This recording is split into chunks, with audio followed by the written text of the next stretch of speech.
శ్రియ మట్టిలో ఆడుతూ, Rajiv no more cookies, అంజలి దునుకొద్దు నానా, గీత నో, శ్రేయస్ నో అటెళ్ళొద్దు, రూపా నో బేబీ నో.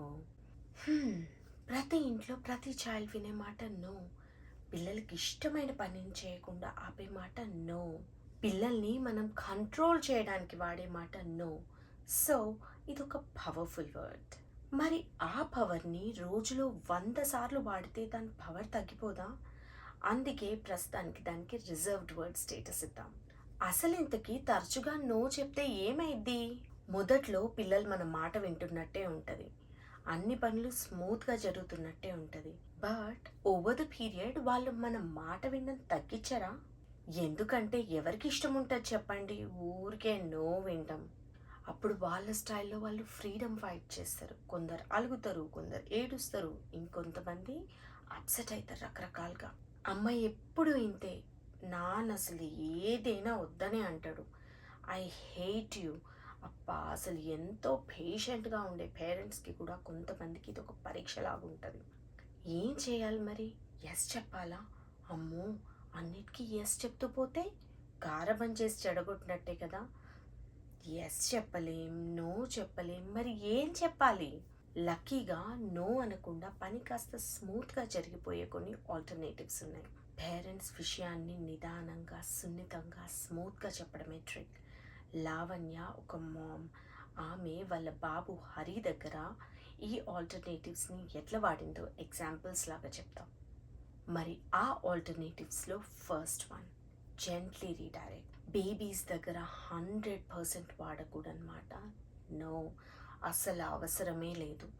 ఎందుకంటే వాళ్ళని డిస్ట్రాక్ట్ చేయడం, డైవర్ట్ చేయడం, ఆల్టర్నేటివ్స్ ఇవ్వడం వాళ్ళకి చాలా ఈజీ.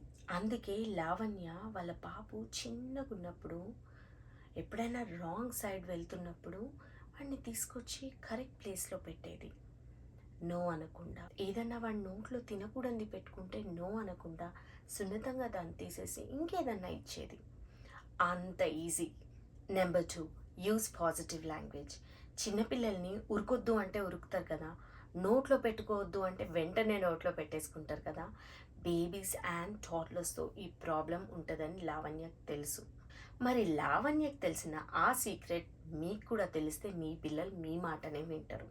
అదేంటంటే వాళ్ళకి సెంటెన్స్ ఫుల్గా వినే కెపాసిటీ ఉండదు, సగమే వింటారు. That is the problem. అందుకే వాళ్ళు నోట్లో పెట్టుకోవద్దు అంటే నోట్లో పెట్టుకోమన్నది అనుకుని పెట్టుకుంటారు. అందుకే లావణ్య హరితో ఎప్పుడు పాజిటివ్గా మాట్లాడేది, ఏం చెయ్యొద్దో కాదు ఏం చెయ్యాలో చెప్పేది. Number 3, no face. ఒక టాడ్లర్ నో ఫేస్లో ఉంటే ఈజీగా తెలిసిపోతుంది. Number 3, no face. ఒక టాడ్లర్ నో ఫేస్లో ఉంటే ఈజీగా తెలిసిపోతుంది. ఎందుకంటే వాళ్ళని ఏం అడిగినా నో అనే ఆన్సర్ వస్తుంది. అన్నం తిందామా అంటే నో, ఆడుకుందామా అంటే నో, బయటికి వెళ్దామా అంటే నో, అన్నిటికీ నో చెప్తారు. అప్పుడు మన లాంగ్వేజ్ని అడ్జస్ట్ చేసుకొని వాళ్ళని క్వశ్చన్స్ అడిగే బదులు జస్ట్ ఏం చేయాలో చెప్తాం. Number 4, give information.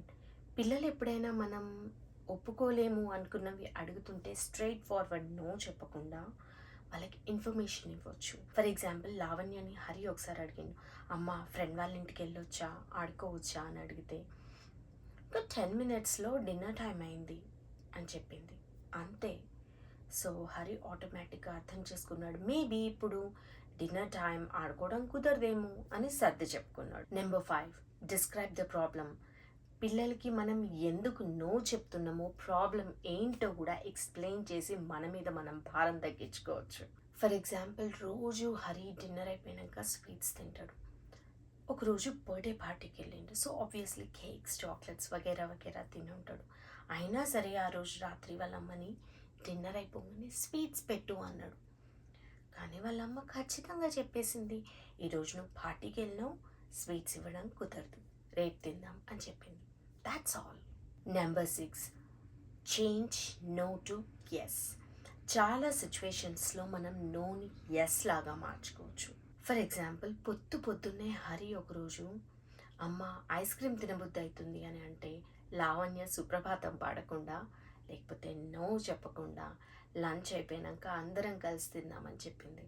Number 7, accept feelings. పిల్లలకి వాళ్ళకి కావాల్సింది జరగనప్పుడు బాధపడతారు, అది కామన్. కానీ ఆ బాధకి మన కోపం విసుగు తోడైతే అది ఇంకా వర్స్ట్ అవుతుంది.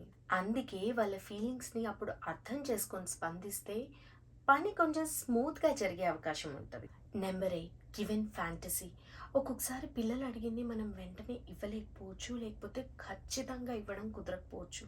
మన బ్రెయిన్కి నిజంగా వస్తువు దొరికినప్పుడు కలిగే సంతోషం ఫ్యాంటసీలో కూడా కలుగుతుంది. అందుకే పిల్లలు ఈ ఆప్షన్తో కూడా చాలా హ్యాపీ అవుతారు.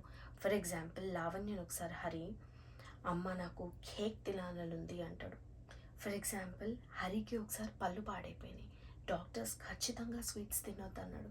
కానీ బాబుకేమో స్వీట్స్ తినాలనుంది. వాళ్ళ అమ్మతో అమ్మ ఒక్క స్వీట్ ఇవ్వచ్చు కదమ్మా అని అడిగితే అప్పుడు వాళ్ళ అమ్మ హరితోని నాకు కనుక పవర్స్ ఉంటుంటే నేను ఈ నిమిషంలో నీ ముందు 1000 cakes, cookies, ice creams, chocolates ఇవన్నీ పెట్టేసేదాన్ని. అప్పుడు మనం వాటన్నిటిలో పడుతూ దొర్లుతూ లేస్తూ అన్నీ ఖతం చేసేద్దాం అని చెప్పినప్పుడు హరికి నిజంగా స్వీట్ తిన్నంత హ్యాపీనెస్ కలిగింది. వాళ్ళ అమ్మ ఇచ్చిన ఫ్యాంటసీకి ఆ అబ్బాయి మళ్ళీ స్వీట్స్ అడగలేదు. Number 9, right it down. అందరి ఇళ్లలో చిన్నపిల్లలు ఏదో ఒక స్టేజ్లో అది కావాలనో ఇది కావాలనో అని అడుగుతూనే ఉంటారు. లేదా షాప్కి వెళ్ళినప్పుడు అమ్మ నాకు ఆ టాయ్ కొనివ్వు, అమ్మ నాకు ఈ డ్రెస్ నచ్చింది, అమ్మ నా ఫ్రెండ్ వాళ్ళ ఇంట్లో అది ఉంది కదా, మనం కూడా తెచ్చుకుందాం అని అంటూనే ఉంటారు పిల్లలు. అట్లాంటప్పుడు అన్ని వస్తువులు తెచ్చియడం కుదరదు కదా. దానికి కూడా ఒక ఈజీ ఆప్షన్ ఉంది, ఇది బెస్ట్ వర్కౌట్ అవుతుంది. అదేంటంటే వాళ్ళు అట్లా చెప్పినప్పుడు ఆ ఆప్షన్ని వాళ్ళ ముందే ఒక పేపర్ మీద ఒక బుక్ మీద రాయండి. వాళ్ళకి రాసినా సరే వాళ్ళకి ఆ వస్తువు కొన్నట్టే అనిపిస్తుంది. అండ్ ఈ బర్త్డేకో పండగకో మీరు కావాలి కుదిరినప్పుడు అది గిఫ్ట్ లాగా ఇవ్వచ్చు. ఎందుకంటే అది వాళ్ళకి ఆల్రెడీ కావాలి, వాళ్ళకి ఇష్టమైంది కదా. మీకు వీలైతే అప్పుడు ఇవ్వచ్చు, లేదా అసలు ఇవ్వాల్సిన అవసరమే లేదు. Number 10, take time to think. అప్పుడే సమ్మర్ హాలిడేస్ అయిపోయిన హరి ఒకరోజు వాళ్ళ అమ్మతోని అమ్మ మా ఫ్రెండ్స్ అందరు ఎగ్జిబిషన్కి వెళ్తున్నారు, నేను కూడా వెళ్తా అని అడిగితే స్ట్రైట్ అవే నో చెప్పకుండా లావణ్య ఆలోచించుకొని చెప్తా అని అన్నది. అప్పుడు హరి కూడా ఊరుకున్నాడు, ఎందుకంటే దీనివల్ల 2 లాభాలు ఉన్నాయి. హరి ఏమో తన రిక్వెస్ట్ అమ్మ యాక్సెప్ట్ చేసిందని కామ్ డౌన్ అవుతాడు. లావణ్యకేమో నిర్ణయం తీసుకోవడానికి టైం దొరికింది. నో అనేది చాలా ఈజీగా వచ్చే చిన్న మాట. ఇక్కడ కొన్ని ఆల్టర్నేటివ్స్కి ఏమో లాంగ్ ఎక్స్ప్లెనేషన్స్ కూడా ఉన్నాయి. కానీ నో అనే షార్ట్కట్ దారిలో వాళ్ళకి వ్యతిరేకంగా నడిచే బదులు ఈ ఆల్టర్నేటివ్స్ని వాడుకుంటూ వాళ్ళకి నచ్చ చెప్పుకోవడం వల్ల లాభాలే కానీ నష్టాలు ఉండవు. ట్రై చేసి చూడండి, ఇది మీ సెకండ్ నేచర్ అయిపోతుంది. పిల్లలతో మీ బంధం పెరుగుతుంది. మళ్ళీ కొత్త కాన్సెప్ట్తో ఇంకొక వీడియోలో కలుద్దాం. అప్పటి వరకు సెలవు, నమస్తే.